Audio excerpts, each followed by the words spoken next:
ആദരണീയനാണ്. അന്ന് ഏഴോം ഗ്രാമത്തിൽ 64ഓളം യുവജന സാംസ്കാരിക സംഘങ്ങളും മഹിളാ സമാജങ്ങളും വായനശാലകളൊക്കെ ഉണ്ടായിരുന്നു. സാംസ്കാരിക രംഗത്ത് വളരെ സജീവമായി ആരോഗ്യപരമായ മത്സരം സംഘടിപ്പിക്കുന്ന ഈ സംഘങ്ങളെ കോർഡിനേറ്റ് ചെയ്തുകൊണ്ടാണ് ഏഴോം പരിപാടി വിജയിപ്പിച്ചെടുത്തത്. പണിക്കരുടെ ശൈലി എന്താണെന്ന് ചോദിച്ചാൽ ബഹുജനങ്ങളുടെ പരിപാടിയാക്കി സാക്ഷരതാ പ്രസ്ഥാനത്തെ മാറ്റുക എന്ന രീതി. അങ്ങനെ ഏഴോം പരിപാടി നല്ല വിജയം, വൻ വിജയം നേടി. 1984 മുതൽ 86 വരെയുള്ള 2 വർഷക്കാലം നിരന്തരമായ പ്രവർത്തനങ്ങളിലൂടെ അത് കേവല സാക്ഷരതയായിരുന്നില്ല, അനൗപചാരിക വിദ്യാഭ്യാസ പരിപാടിയായിരുന്നു. ഏഴോം ബഹുജന വിദ്യാഭ്യാസ പരിപാടി എന്നതായിരുന്നു ആ പദ്ധതിയുടെ പേര്. ദേശീയ സാക്ഷരതാ പരിപാടിയുടെ ഭാഗമായി സംസ്ഥാന തലത്തിൽ ആരംഭിച്ച സ്റ്റേറ്റ് റിസോഴ്സ് സെന്ററിന്റെ ചുമതല കാൻഫെഡിന് ലഭിച്ചു. സാക്ഷരതാ രംഗത്തെ നിസ്തുല സേവനങ്ങളെ മാനിച്ച് PN പണിക്കരെ സെന്ററിന്റെ എക്സിക്യൂട്ടീവ് ഡയറക്ടറായി നിയമിച്ചു.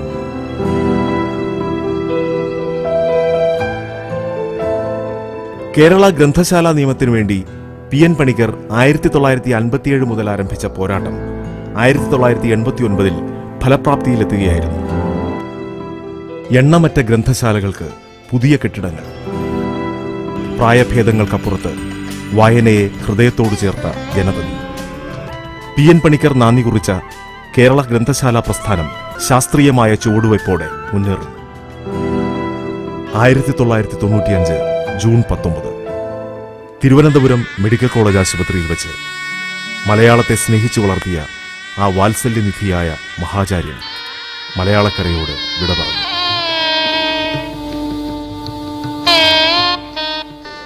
അദ്ദേഹത്തിൻ്റെ പരമമായ ലക്ഷ്യം എല്ലാവർക്കും വിചാരം വേണം, എല്ലാവർക്കും വിദ്യാഭ്യാസം വേണം, ലോകം ഉണരണം. വിവേകാനന്ദൻ പറഞ്ഞ മാതിരി arise, awake and stop not till the goal is reach. ആ സത്യം, ആ പരമസത്യം നടപ്പിൽ വരുത്താൻ വേണ്ടി ദൈവം നമുക്ക് അയച്ചതായ ഒരു മനുഷ്യനാണ് ഇദ്ദേഹം.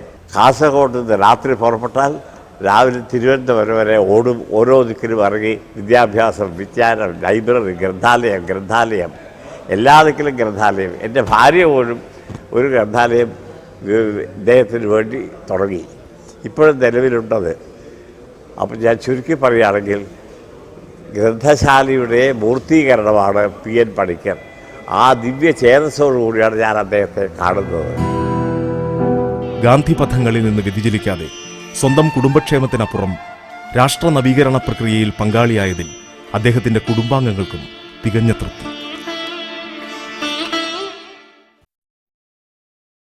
സമ്പത്തിൻ്റെയോ അധികാരത്തിൻ്റെയോ പുറത്തല്ല നമ്മുടെ ജീവിത വിജയമെന്ന് അദ്ദേഹത്തിൻ്റെ പ്രവർത്തനങ്ങളിൽ നിന്ന് മനസ്സിലാക്കാൻ സാധിച്ചു. എളിമയിൽ കൂടുതലുള്ള പ്രവർത്തനമായിരുന്നു അദ്ദേഹത്തിൻ്റെ പ്രവർത്തനം, കൂടുതൽ എളിമയിൽ കൂടുതലുള്ള പ്രവർത്തനമായിരുന്നു. പക്ഷേ വളരെ കർക്കശക്കാരനുമായിരുന്നു. അദ്ദേഹം പറയുന്ന കാര്യങ്ങൾ ചെയ്തില്ലെങ്കിൽ വിമർശിക്കുകയും ചെയ്തു, വളരെ നഖശികാന്തം വിമർശിക്കുകയും ചെയ്തു. അതുകൊണ്ട് അതിന് ആൾക്കാരുടെ പവറോ അവരുടെ വ്യക്തിത്വം, അവരുടെ പദവിയൊന്നും അദ്ദേഹം ഒരിക്കലും നോക്കിയിരുന്നില്ല. 2004 ജൂൺ 19 PN പണിക്കർ എന്ന അക്ഷരകേരളത്തിന്റെ ആചാര്യനോടുള്ള ആദരസൂചകമായി കേന്ദ്ര സർക്കാർ തപാൽ സ്റ്റാമ്പ് പുറത്തിറക്കി.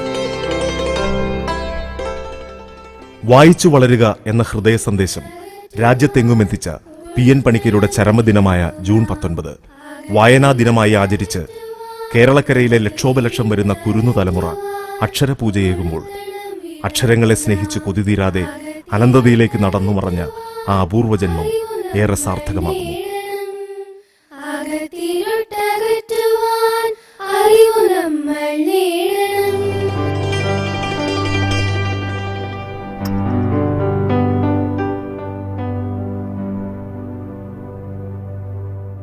മലയാള മനസ്സിന്റെ ഇരുളകങ്ങളിൽ അക്ഷരവെളിച്ചമുതിർത്ത് നടന്ന വായനയുടെ വളർത്തച്ഛന്റെ പാദമുദ്രകൾ പതിഞ്ഞ ഈ സാക്ഷര മണ്ണിലേക്ക് ചുവടുവയ്ക്കുന്ന പുതിയ തലമുറകൾ പൂർണ്ണ പുണ്യം തന്നെ അണിയുന്നു. ഒപ്പം മലയാളം കണ്ട ആ മഹാത്മാവിന്റെ ജീവദർശനങ്ങൾക്ക് പരമസാക്ഷാത്കാരവും. ഇരുട്ടിനെ പഴിക്കാതെ ഒരു കൈത്തിരി കത്തിക്കാം. ഇതാണ് നമ്മൾ ചെയ്യേണ്ട പ്രതിജ്ഞ. നമുക്ക് രംഗത്തിറങ്ങാം, മാറ്റമുണ്ടാക്കാം, നമുക്കും കൂട്ടത്തിൽ മാറാം.